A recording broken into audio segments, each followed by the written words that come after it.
our studios in downtown Salisbury. This is 47 ABC News at 11. Building robots and learning about life. A team of local students is set to compete on a global scale. It will be a warm end to the work week tomorrow, also a wet one. Meteorologist Brooke Silberang has all the details just ahead.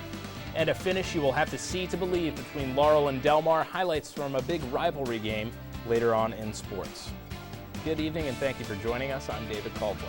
Emily has the night off. 47 ABC News at 11 starts right now.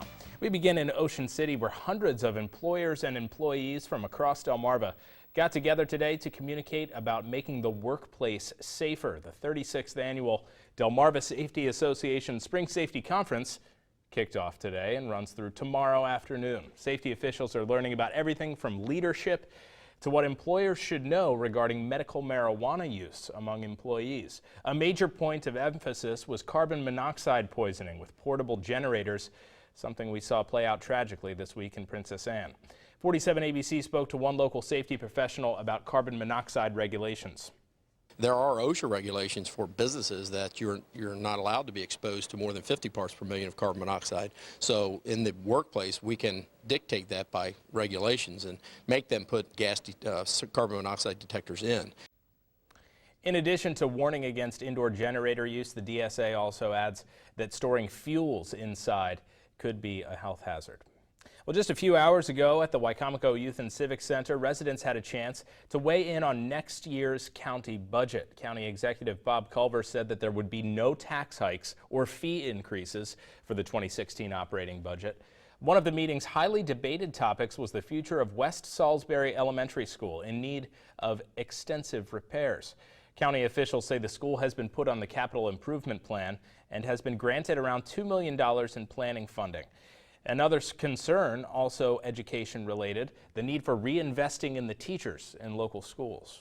We need to look at all the activities, we need to look at where we're spending our money, and we need to be smarter about how we're spending our money in our education system. There's only so much money to go around. We've got to share all the raises. You know, it's not much right now, but whoever gets them, you know, have to be in line, and we've got to take our time with that. Culver has until Tuesday to present his budget to the Wicomico County Council.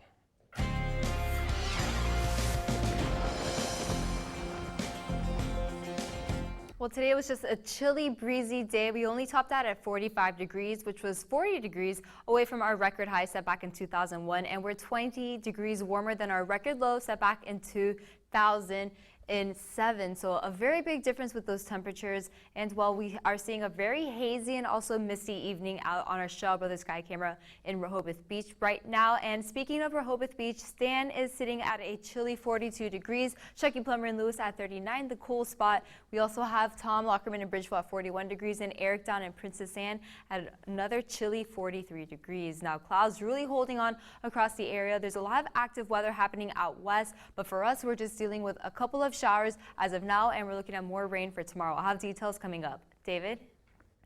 Thank you, Brooke. In Sussex County, the hunt is still on for a suspect after an attempted bank robbery this morning in Seaford. According to Seaford police, this man walked into the M&T Bank on Stein Highway around 9 this morning demanding money.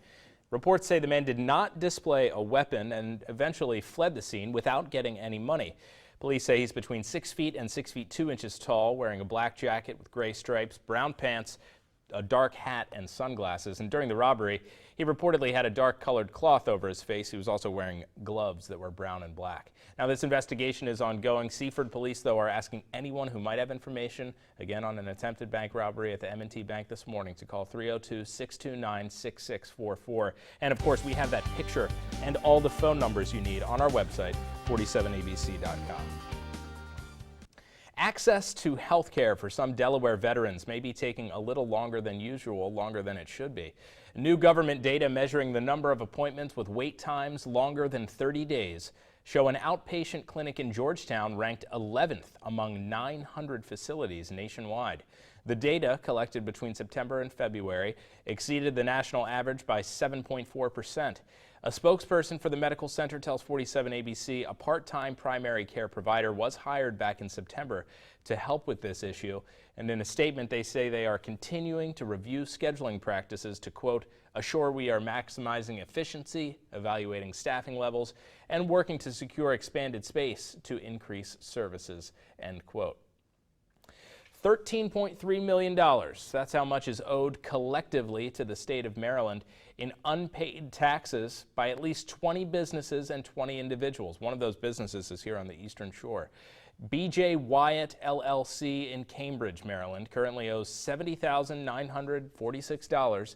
Now, the business address is listed as a Dairy Queen, but if the business still does not take action in paying their taxes, well, at that point, the comptroller's office may then garnish wages, attach assets, and prevent renewal of the state business license. State Comptroller Peter Franchot says naming those who have not paid is an effort to publicly embarrass them and shame them into doing the right thing.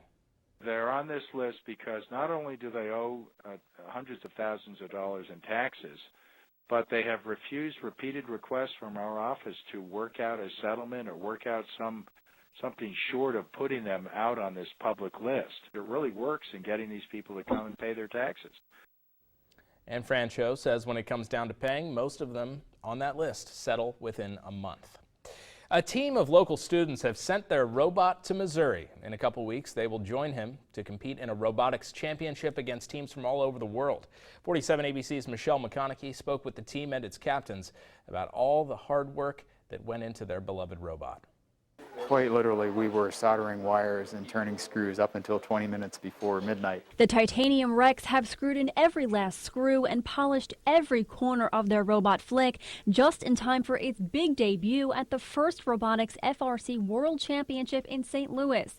But finishing touches are the easy part. These kids put so much work into this that it's amazing what they've been able to do. In the last 2 weeks, we made everything fit and made everything work together and then had a few days to test. The Titanium Rex are made up of 32 students, 8th to 12th grade, all from Worcester County.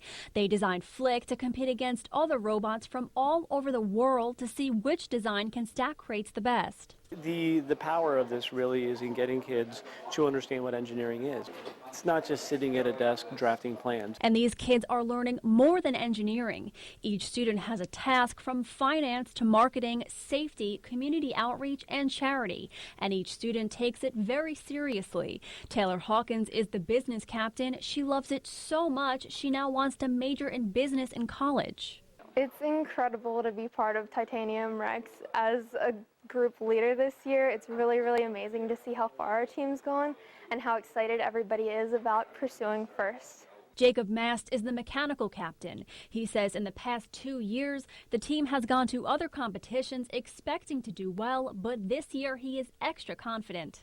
It's phenomenal. It's really exciting. It means that we're building something substantial here, and that's really exciting for us. And with most of the hard work behind them, watching the students be able to stand up and accomplish things themselves, come up with their own strategies, I think that was the most rewarding part. Michelle McConaughey, 47 ABC.